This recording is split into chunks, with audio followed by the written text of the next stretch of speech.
9장 1절에서 19절 말씀입니다.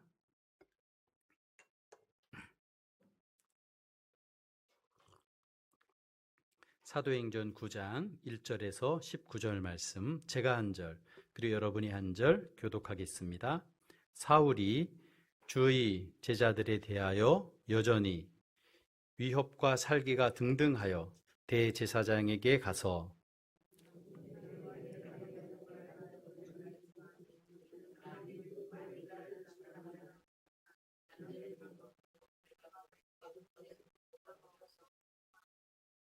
사울이 길을 가다가 다메섹에 가까이 이르더니 호련히 하늘로부터 빛이 그를 둘러 비추는지라.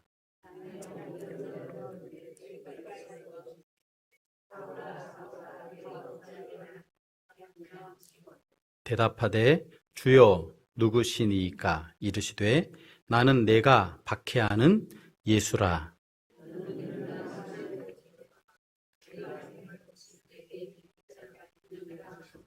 같이 가던 사람들은 소리만 듣고 아무도 보지 못하여 말을 못하고 서 있더라.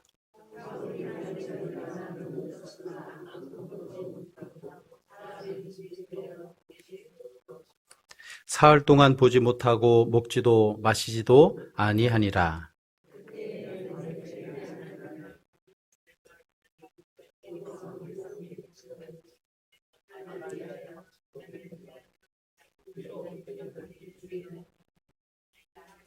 주께서 이르시되 일어나 집 가라 하는 거리로 가서 유다의 집에서 다섯 사람 사울이라 하는 사람을 찾으라. 그가 기도하는 중이니라.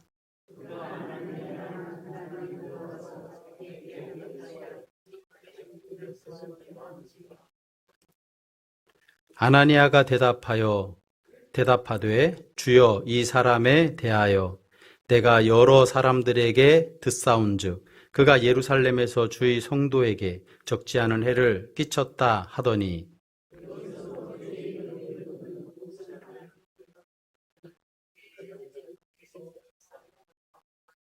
주께서 이르시되 가라. 이 사람은 내 이름을 이방인과 임금들과 이스라엘 자손들에게 전하기 위하여 택한 나의 그릇이라.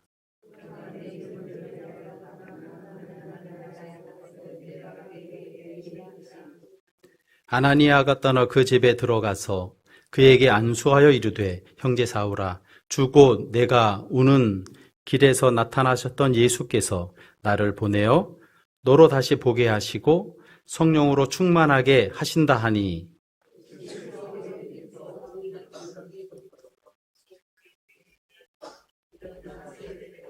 함께 읽겠습니다. 음식을 먹음에 강건하여 지니라. 아멘. 아무리 애를 써도 변하지 않는 사람을 만나보신 적 있습니까?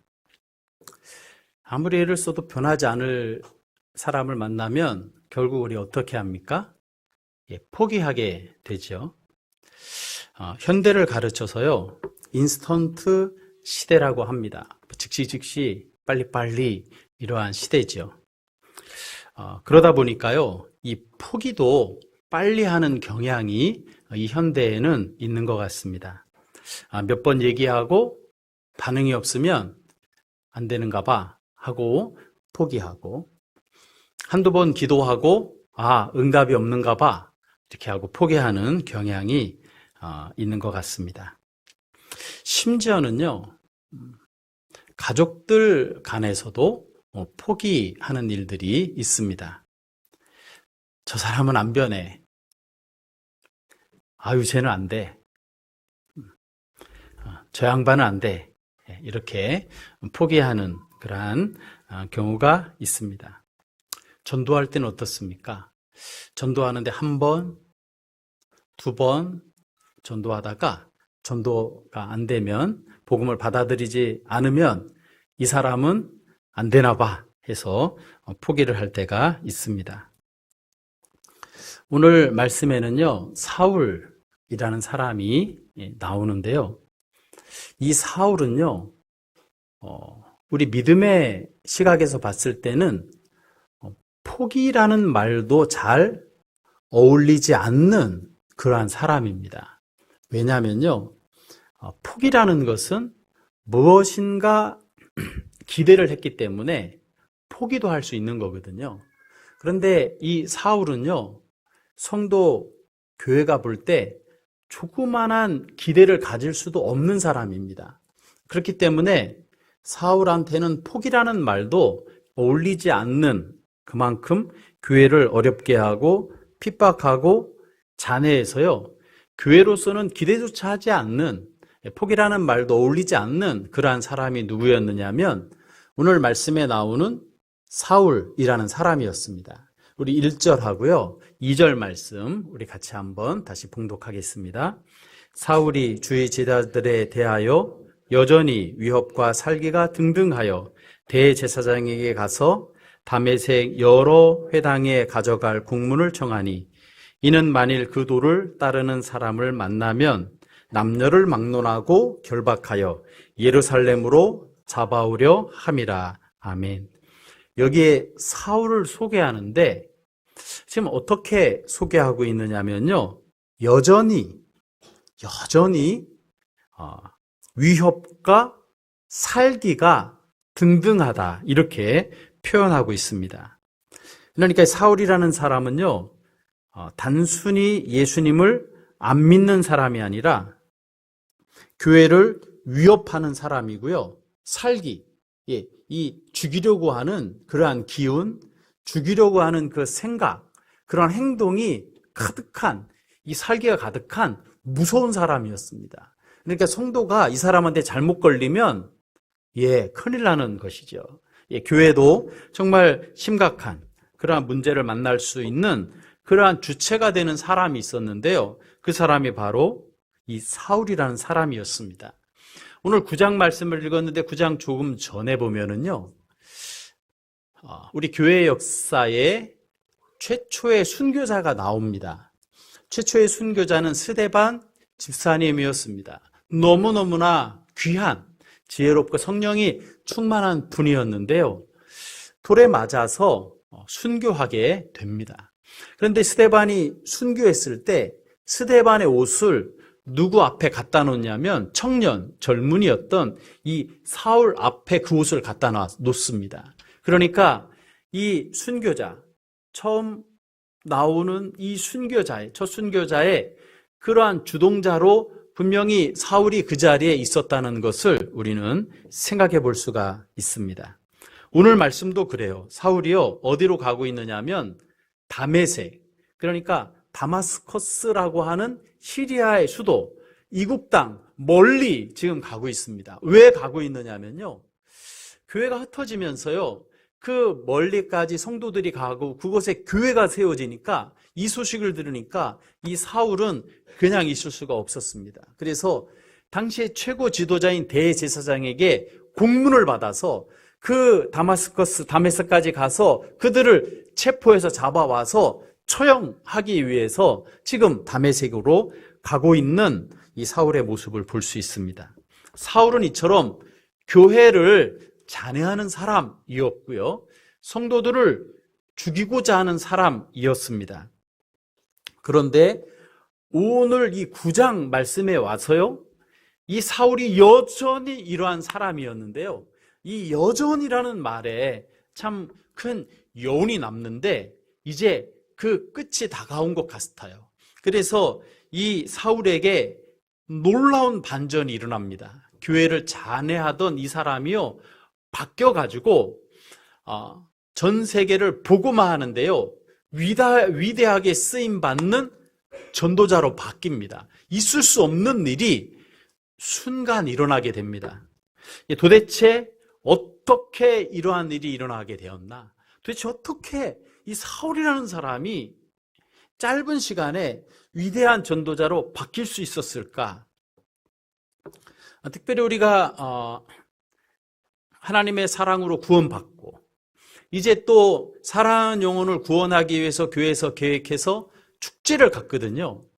이 축제를 가질 때 어떠한 역사가 일어났으면 좋겠는가? 복음이 선포될 때 사울이 변하여서, 주님을 모르던 사울이 변하여서 전도자가 되듯이 우리가 기도하고 있는 태신자가 변해서 예수님 아는 사람, 천국 백성, 그 영혼이 구원받는 이러한 반전의 귀한 역사가 우리 교회에 가득하기를 소원합니다. 오늘 말씀을 통해서 어떻게 이러한 일이 일어났는지 저희가 보면서 기도의 제목을 발견하고, 그리고 함께 힘을 모아 기도하고, 또 그러므로 이러한 아름다운 역사가, 이 사도행전 9장에 있는 역사가 우리 교회에 나타나는 역사가 있기를 주의 이름으로 축원합니다. 첫 번째는요, 이러한 변화, 이러한 반전의 역사는 어디서부터 시작되었느냐 하면 예수님께서 찾아오심으로 이 반전의 역사가 시작된 것을 볼 수 있습니다. 우리 3절 그리고 우리 4절 말씀 같이 읽겠습니다. 사울이 길을 가다가 다마섹에 가까이 이르더니 호련히 하늘로부터 빛이 그들을 둘러 비추는지라.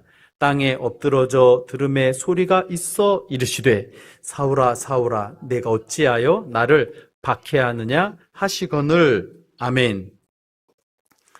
위협 그리고 살기, 무서운 이러한 기운이 등등한 그 현장에 누가 찾아오시냐면 예수님께서 그 현장에 찾아오셨습니다. 어떻게 찾아오셨느냐면요, 다메섹에 가까이 왔을 때 하늘로부터 강한 빛이 그를 둘러 비추었습니다. 그러니까 이 말씀 보면 빛이 그냥 앞에서 이렇게 비춰야지 되는데 그를 완전히 둘러서, 그러니까 완전히 그를 장악하듯이 빛이 둘러서 비추는 신비한 역사가 나타나고, 이럴 때 사울은요, 그 강한 빛 때문에 자기 몸을 자기가 추스릴 수가 없어서 땅에 엎드러질 수밖에 없었습니다.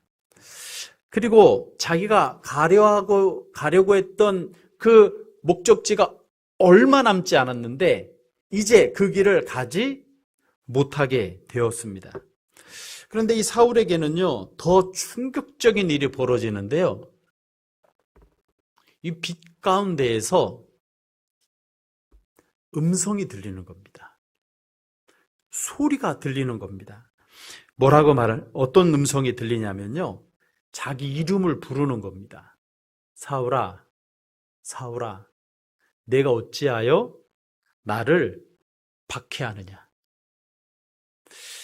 이 빛 가운데에서 엎드려진 이 사울이요, 자기 이름을 부르는 것만 해도 놀라운데 내가 어떻게 나를 박해하냐, 이 소리를 들었을 때 사울은요, 그냥 인생이 무너질 수밖에 없었습니다. 이로 말할 수 없는 큰 충격을 받게 됩니다. 예수님의 음성을 들으니까요, 그냥 이로 말할 수 없는 충격을 얻어서요, 그 사울이 자기가 철력 질주하며 살아가던 그 인생이요, 완전히 멈추어 서게 되는 그러한 경험을 하게 됩니다. 여러분, 우리도 이러한 경험이 있지 않습니까? 내가 정말 옳다고 생각해서 열심히 살았습니다. 다른 사람이 보든 보지 않든 이 일은 옳은 일이야, 그래서 내 삶에 이 일을 꼭 이루어야지 돼 해서 다메섹이 코앞이듯이 정말 그것을 향해 전력 질주를 해서 가는 그러한 시기가 있습니다. 그런데요, 이상하게 하나님께서 그 길을 딱 멈추어 서게 하는 겁니다. 이것을 내가 성취해야지 하나님의 일이고, 이것이 돼야지 나한테도 누가 보아도 좋은 일인데 하나님께서 딱 멈추어 서게 하시는 겁니다. 혼동되게 하시고, 또 내 힘으로 가고 싶은데 갈 수 없는 상황이 되어서 가지 못하게 만드시는 겁니다. 어떤 때는요, 뜻하지 않는 질병 때문에 그럴 수도 있고, 또 어떤 때는 뜻하지 않은 고난, 그리고 예상치 못한 사건, 이러한 것들이 있어서 내 인생이 탁 멈추어지게 만드는, 전혀 생각하지 못했던 그러한 일이 내 앞에 벌어져서 탁 멈추게 만드는 그러한 사건이 있을 수 있습니다. 그럴 때는요, 우리가 가고 싶어도 상황이 안 되고 여건이 안 되고 몸이 안 되고 힘이 안 돼서 갈 수 없어 주저앉게 되는 일이 있는 것이죠. 그 유명한 파스칼이라고 하는 팡세를 쓴 분이죠. 그 수학자고 또 과학자죠. 사실 이 파스칼은요, 이 이성의 힘을 최고의 가치로 생각하고 믿었습니다. 그래서 학문적인 성취를 위해서 전력 질주를 했어요. 전력 질주라는 삶을 살았습니다. 그런데 하루는 가던 길을요, 멈출 수밖에 없는 사고를 만나게 됩니다. 1654년 어느 날 마차를 타고 가고 있는데요. 그만 이 말이 그 다리를 건너다가 그 높은 다리에서 떨어지게 됩니다. 그리고 이 파스칼은요, 강으로 떨어질 때 끔찍한 사고로 죽을 수밖에 없었는데, 그때 마차가 다리 끝에 걸려서 자기 목숨을 아슬아슬하게 건지게 됩니다.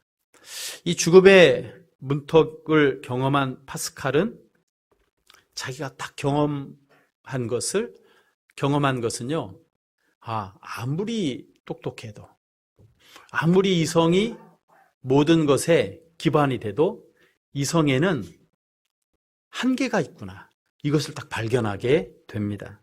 그리고요, 그날 파스칼은요, 그날 밤에 성령을 불과 같이 경험을 합니다. 그 주위에서 파스칼을 위해서 전도하고 태신자로 생각하고 기도하는 사람이 있었기에, 그리고 들었던 그러한 내용이 있었는데, 그때 누가 파스칼을 만나 주셨냐면, 그 살기가 등등했던 이 사울을 만나 주신 예수님께서 그날 밤에 누구를 만나 주셨냐면 파스칼을 만나 주셨습니다. 그래서 파스칼이 나중에 이제 때가 돼서 세상을 떠났을 때 그의 옷 속에서 발견된 것이 있었는데요. 메모가 하나가 발견됐는데 이러한 고백이 담겨져 있었습니다. 철학자의 하나님이 아니라 아브라함과 이삭과 야곱의 하나님. 그러니까 이전에 자기의 모습이 아니고 내가 만난 그 하나님을 자기의 품에 품고 그가 다녔어요. 그래서 그가 자기에게 주신 지혜를 가지고 이 팡세라고 하는 우리 기독교의 변증서와 같은 아주 유명한 책을 그가 쓰게 됐는데요. 그러한 역사를 이루는 것이 그날 밤에 예수님이 찾아주심으로 그러한 일이 시작된 것을 볼 수 있습니다. 이 사울도 그랬고, 또 팡세도 그렇고, 또 우리의 삶에도 그렇고요. 멈출 수밖에 없는 상황이 우리 앞에 있을 수 있습니다. 여러분, 그러나요, 우리가 멈출 수밖에 없는 그러한 상황이 내 앞에 있을 때, 여러분, 우리가 두려워하지 말아야지 되겠습니다. 왜냐하면요, 하나님을 믿고 믿음으로 갈 때 멈출 수밖에 없는 상황을 만날 때는요, 그것이요, 결코 나에게 손해인 것 같아도 손해가 아니기 때문입니다. 실패인 것 같아도 실패가 아니기 때문입니다. 하나님의 심판이 아닐까? 라고 생각할 수 있어도 결코 심판이 아니기 때문입니다. 무엇을 보아할 수 있어요? 사울을 보아서 알 수 있어요. 그리고 오늘 이 설교 시간에 예화로 들었던 파스칼을 도와서도 알 수 있어요. 뿐만 아니라 구름같이 둘러싸인 수많은 믿음의 사람을 통해서도 우리는 알 수 있습니다. 멈추게 하는 것은요, 오늘 사울을 통해서 볼 때 멈춰서 그냥 끝내는 것 같지만, 여러분, 이러한 사건과 어려움이 내 앞에 있을 때 이것이 멈춤이 오히려 예수님께서 나를 포기하지 않고 찾아오시는 사건인 것을 우리가 믿어야 합니다. 뿐만 아니라 예수님을 만나면, 예수님을 만난 그 순간, 내가 멈추는 그 순간, 주님의 사랑을 깨닫는 그 순간, 그 자리는요, 주저앉는 자리가 아니라 새롭게 일어서서 출발하게 되는 그러한 자리로 하나님께서 만들어주시는 것입니다. 그렇기 때문에 하나님께서 멈추게 하는 그러한 삶의 순간은요, 우리가 말할 수 없는 사랑을 깨닫는 그러한 순간이고요.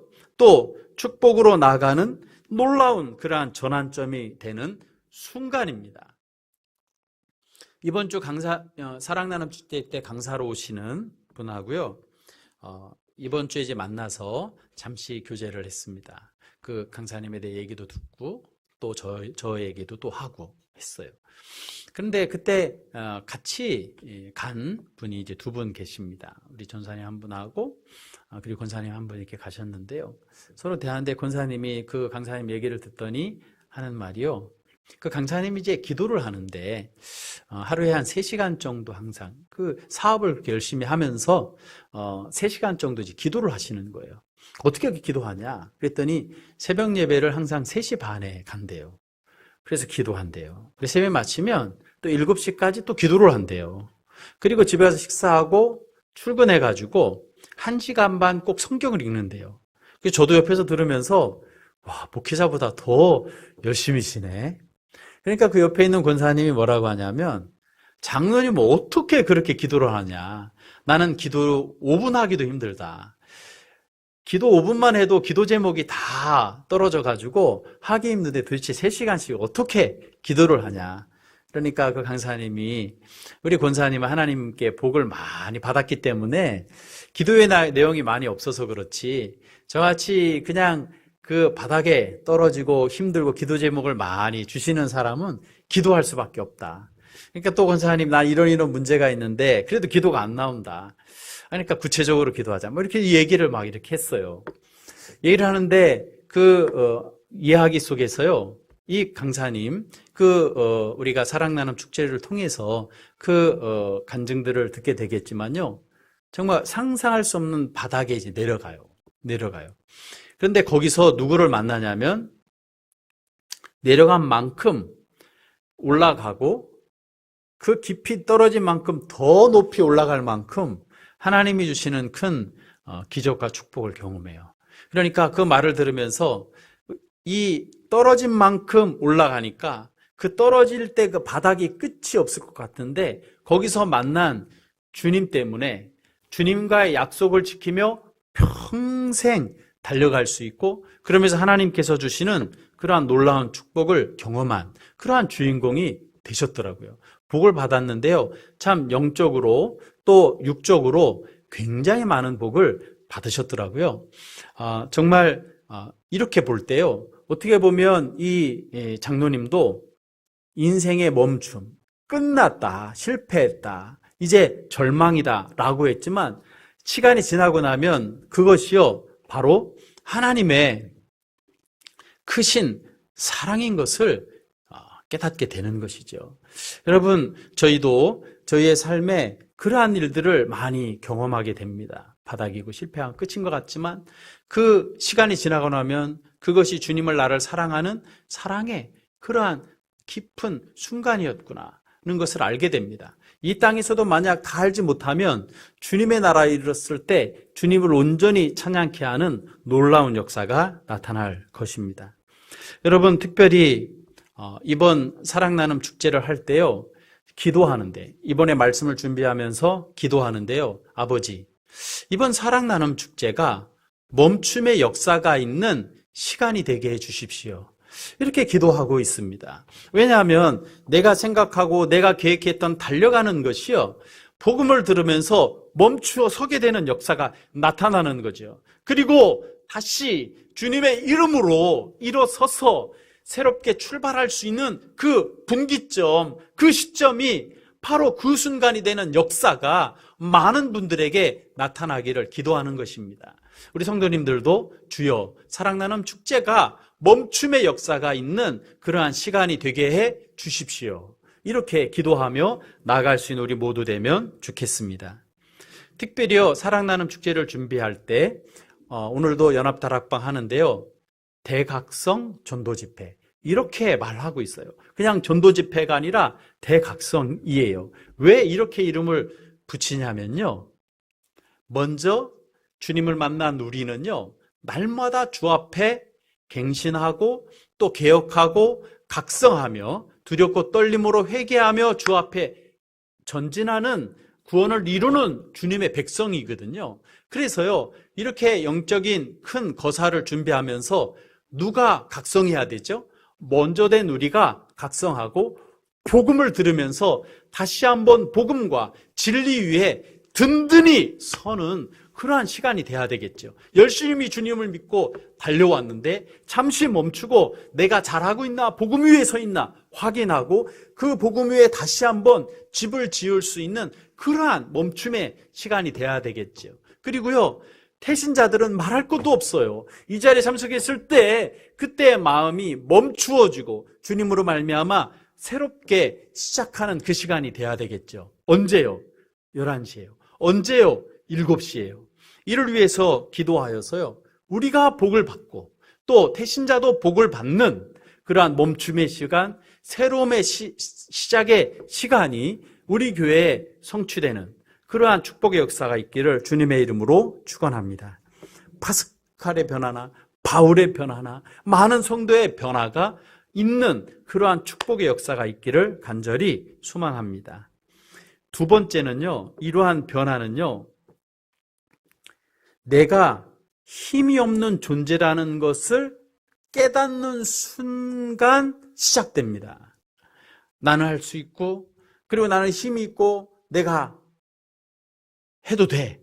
이런 마음이 있을 때는 이러한 변화의 시작이 있을 수가 없습니다. 아니요, 내가 힘이 빠지면 무슨 일을 할 수 있어요. 그러나 하나님 앞에서 나는 아무것도 못해 라는 고백이 나오는 그 순간이 바로 변화의 시작의 출발점인 것을 볼 수 있습니다.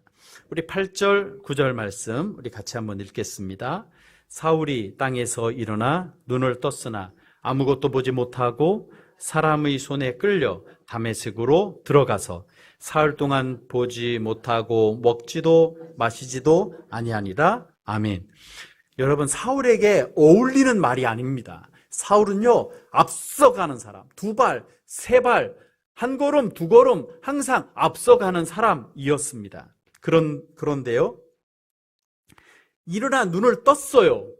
아무것도 보이지가 않는 거예요. 그러니 어떻게 한 발, 2발 앞서갈 수가 있습니까? 이제는요, 사람의 손에 끌려가지 않으면, 사람의 손을 의지하지 않으면 아무것도 할 수 없는 사람이 된 겁니다. 이러한 상황이요, 어떻게 보면 불행한 것 같지만요, 어떻게 보면 이 상황이 놀라운 축복의 상황인 것을 우리는 말씀을 통해서 압니다. 이 일로 인해서 사흘 동안요, 보지도 못하고 먹지도 못하고 마시지도 못하는 침묵과 어둠 속에 그가 들어간 것을 볼 수 있습니다. 항상 강했어요. 항상 당당했어요. 그런데 이제는요, 무기력한 상태가 됐습니다. 누군가가 나를 도와주지 않으면 도대체 아무것도 할 수 없는 그러한 상태가 된 것이죠. 왜요? 육신의 눈이 감겼기 때문에. 그런데 우리는 압니다. 육신의 눈이 감겼을 때 어떠한 눈이 떠지게 됐죠? 영적인 눈이 떠지게 된 것입니다. 이것이 축복입니다. 육신의 눈을 뜨지 못할지라도 영적인 눈이 떠지는 것이 축복인 줄로 믿습니다. 육신의 눈은 떴는데 영적인 눈이 감겨 있으면요, 이것은 비교할 수 없는, 어떻게 보면 좋은 것 같지만 이것은요, 상상할 수 없는 그러한 일입니다. 그러나 육신의 눈이 감길 수밖에 없을 정도로 자기가 강했는데 육신의 이가 멀면서 영안이 떠지니까요, 이것은 말할 수 없는 놀라운 그 축복이고요. 그러므로 이 사울은 누구를 바라보게 되었느냐면요, 이제 하나님만 바라보게 되었습니다. 하나님만 의지하게 되었습니다. 하나님을 의지하면요, 되는 것이죠. 여러분, 우리가 부르는 찬양 중에요, 크로스비 여사가 부른 작시한 찬양이 많습니다. 나의 갈 길 다 가도록 예수 인도하시네, 예수를 나의 구주 삼고 등등등, 이 크로스비 여사가 쓴 찬양곡이요, 9,000곡이 됩니다. 그런데요, 이 크로스비 여사가요, 사실은 앞을 보지 못하는 여인이었습니다. 처음부터 앞을 보지 못하는 사람은 아니었어요. 태어나서 생후 6개월이 되었을 때요, 의사가 실수를 해요. 그래서 시력을 잃게 됩니다. 어떻게 보면 평생 그 의사를 원망하며 살 수밖에 없는 삶이었습니다. 그런데요, 이 크로스비 여사는 예수님을 만났어요. 그러니까 예수님을 만난 이후에 그는요, 실명을 원망하지 않습니다. 그리고 그가 항상 뭐라고 말하냐면, 내가 천국에 가면 내가 눈을 떠서 가장 먼저 보는 분이, 가장 보고 싶은 그 얼굴, 나의 사랑하는 주님을 가장 그 얼굴을 가장 먼저 볼 수 있음에 나는 기대하고 그래서 감사한다고 이렇게 고백한 것을 봅니다. 그러니까 이 크로스비 여사는 앞을 보지 못했지만 영안이 열려서 수많은 사람들의 영혼을 밝히는 정말 그러한 귀한 사람으로, 오히려 복받은 사람으로 주님 앞에 쓰임바 되었지요. 어떻게 보면 우리의 아픔은요, 정말 주님의 영광을 위하여, 아픔조차도 주님의 영광을 위하여 쓰여질 재료와 같은 것이 된다는 것을 생각하게 되는 것입니다. 어떻게 보면 지금 함께 예배를 드리면서도 캄캄한 터널 속에 있는 것 같다, 이러한 마음이 드시는 분이 계실 수도 있습니다. 사울이 무기력한 상태에서 다른 사람이 도와주지 못하면 다메섹에 갈 수 없는 것처럼 그 누군가가 아니면 다메섹에 갈 수 없는 그러한 상황에 계신 분도 있을 수 있습니다. 여러분, 그러나요, 그때는요, 바로 하늘로는 문이 열려 있고 주님은 언제고 바라볼 수 있고 또 주님을 바라볼 수 있는 그러한 시간에 주님께서 나를 두셨다. 그 시간이 축복의 현장이 될 수 있기를, 그래서 주님만 바라볼 수 있는 시간이 될 수 있기를 소망합니다. 오늘 이 사울은요, 이 눈이 어두워져서 나는 무기력하고 무능력한 것을 깨달은 그 순간 주님께서 일하시고 새로운 지평이 열리는 순간이 그때였다는 것을 분명히 깨닫게 되는데요.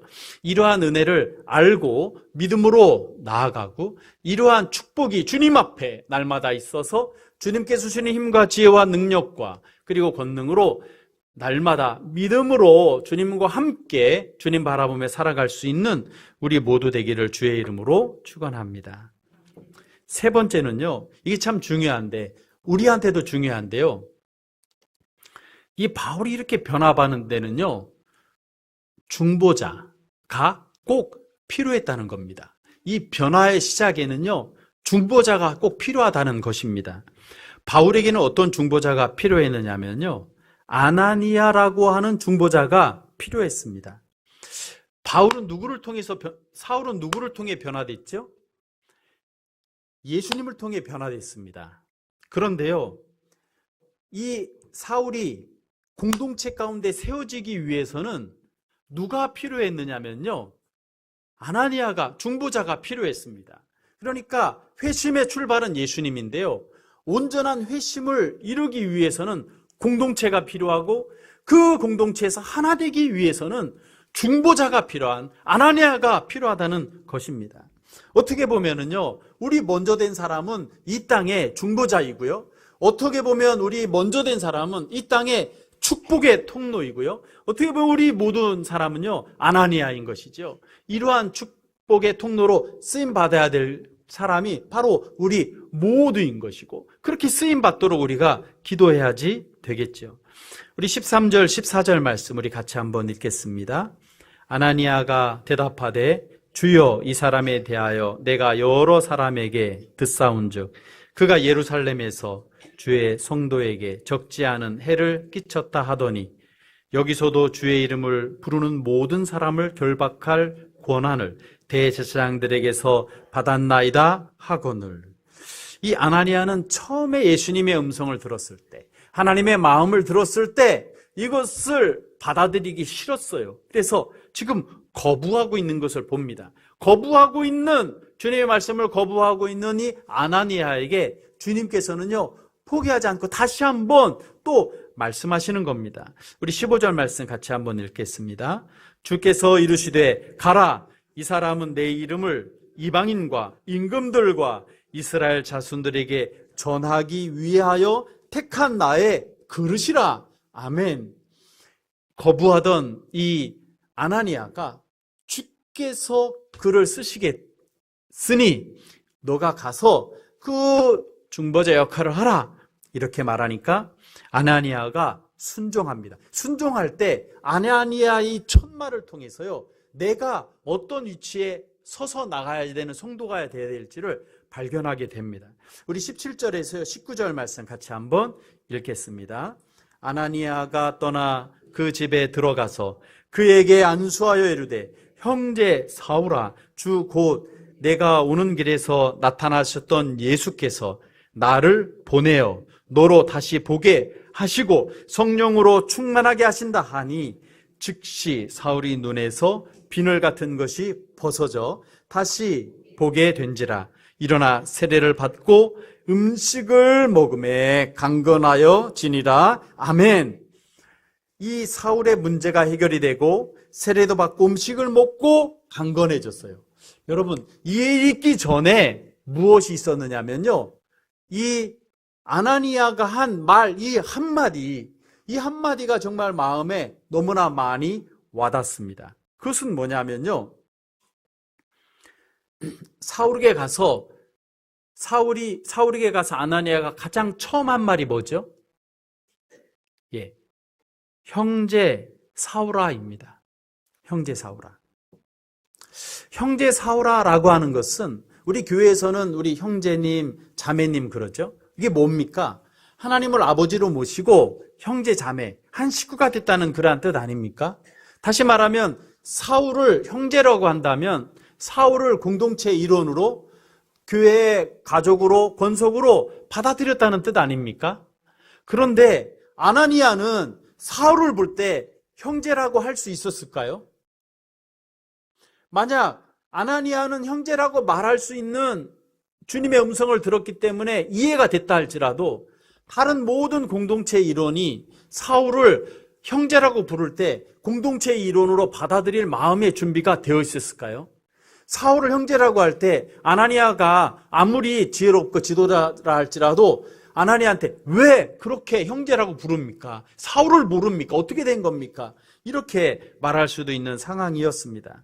그런데요, 형제로 이 부르기 쉽지 않은 일이라고 하니까요, 이 사울이요, 안수를 받게 되고요, 안수를 받게 되니까 예수님께서 역사하셔서 이 문제를 해결하여서 이 사울이 예수님을 믿는 사람으로 세례를 받고 공동체의 그러한 형제로 세워지고, 그리고 또 하늘의 기적이, 그 눈에서 비닐 같은 것이 벗겨지는 그러한 역사를 볼 수 있습니다.